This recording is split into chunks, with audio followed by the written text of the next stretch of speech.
ઓમ શ્રી ગણેશાય નમઃ. જય શ્રી કૃષ્ણ મિત્રો. શરદ પૂનમની કથા બહુ સરસ મજાની કથા છે. પૂનમનું મહત્વ છે કે પૂનમના વ્રત કરવાથી શું થાય છે એ આ વાર્તામાં સમજવા મળશે. તો મિત્રો પૂરા ધ્યાનથી મનથી આ વાર્તા સાંભળજો. વિડીયો સારો લાગે તો લાઈક અને શેર કરવાનું ભૂલશો નહીં. કમેન્ટ બોક્સમાં ભગવાનનું નામ જરૂર લખજો. એક નગરમાં એક સાવકાર રહેતા હતા. એને 2 દીકરી હતી. બંને બહેનો પૂર્ણિમાનું વ્રત રાખતી હતી. સાવકારની મોટી દીકરી ધાર્મિક પ્રવૃત્તિની હતી. પૂજા અનુષ્ઠાનમાં બહુ માનતી હતી અને એ પૂનમના વ્રત પૂરા કરતી હતી. પણ નાની દીકરી થોડી ચંચળ સ્વભાવની હતી. તે તેનું વ્રત અધૂરું છોડી દેતી. સમયની સાથે સાવકારની બંને પુત્રીઓ મોટી થઈ અને તેમના લગ્ન કરાવી દીધા. લગ્નના થોડા સમય પછી સાવકારની મોટી દીકરીને એક પુત્ર થયો, પરંતુ નાની દીકરીને કોઈ સંતાન હતા નહીં. પૂનમનું વ્રત અધૂરું છોડી દેવાના કારણે તેને સંતાન સુખ પ્રાપ્ત થતું ન હતું. એને તકલીફો પડતી. સંતાન તો જન્મે, પણ એને જન્મ લેતા જ એના સંતાન મરી જતા હતા.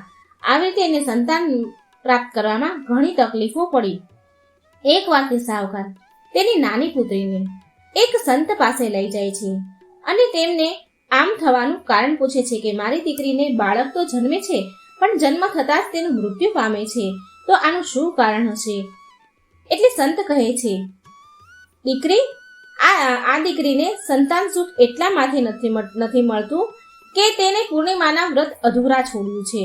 આનો ઉપાય સાવકાર પૂછે છે કે તો પછી આનું નિવારણ શું? તો સંત કહે છે કે દીકરી, તારે પૂર્ણિમાના વ્રતને પૂરા વિધિ વિધાન સાથે પૂરું કરવું પડશે, જેનાથી તને અવશ્ય સંતાન પ્રાપ્ત થશે.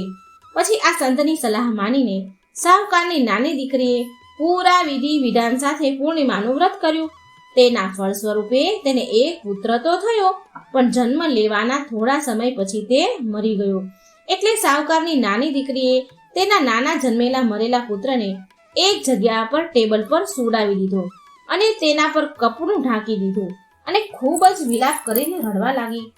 એટલી વારમાં તેની મોટી બહેન એને મળવા આવે છે. એ દિવસે અચાનક મળવા આવી માટે એ તેના ઘરે આવી અને મોટી બહેન અજાણતાપણે જ જે ટેબલ હતું એ જેના પર એને મરેલો દીકરો સુવડાયો હતો, એને કપડું ઢાંકેલું હતું અને બહેન ત્યાં એને બેઠી, પણ બાજુમાં બેઠી. એ છોકરો સાઈડમાં હતો.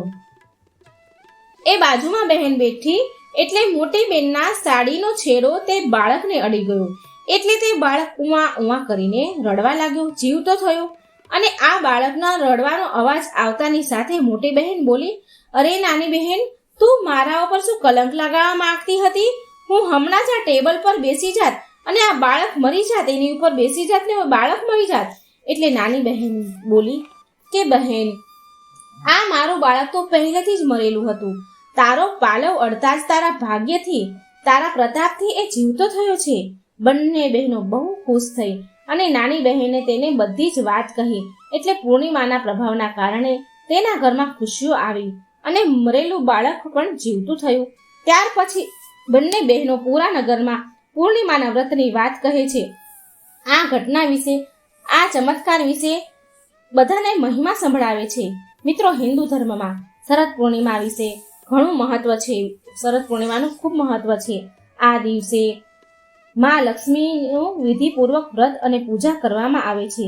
અશ્વિન મહિનાની આ પૂર્ણિમાને કાજંગરી નામથી પણ ઓળખવામાં આવે છે. સ્ત્રીઓ સંતાનની ખુશીઓ માટે આ વ્રત કરે છે. ધર્મ ગ્રંથ અનુસાર આ દિવસે ચંદ્ર 16 કળાથી પરિપૂર્ણ હોય છે. શરદ પૂનમના દિવસે ખીર બનાવવાનો ચંદ્રમાને અંજવાળામાં મૂકવામાં આવે છે અને પછી આ ખીર ખાવામાં આવે છે. એવું માનવામાં આવે છે કે શરદ પૂનમના દિવસે ચંદ્રમાંથી અમૃતની વર્ષા થાય છે અને આ ખીરને ભગવાન શ્રી હરિ વિષ્ણુનો પ્રસાદ માનવામાં આવે છે. તો મિત્રો, આ હતી શરદ પૂર્ણિમાની સરસ મજાની કથા. વિડીયો તમને સારો લાગ્યો હોય તો લાઈક શેર કરવાનું ભૂલશો નહીં અને આ ચેનલને સબસ્ક્રાઈબ જરૂર કરી દેજો. Thank you.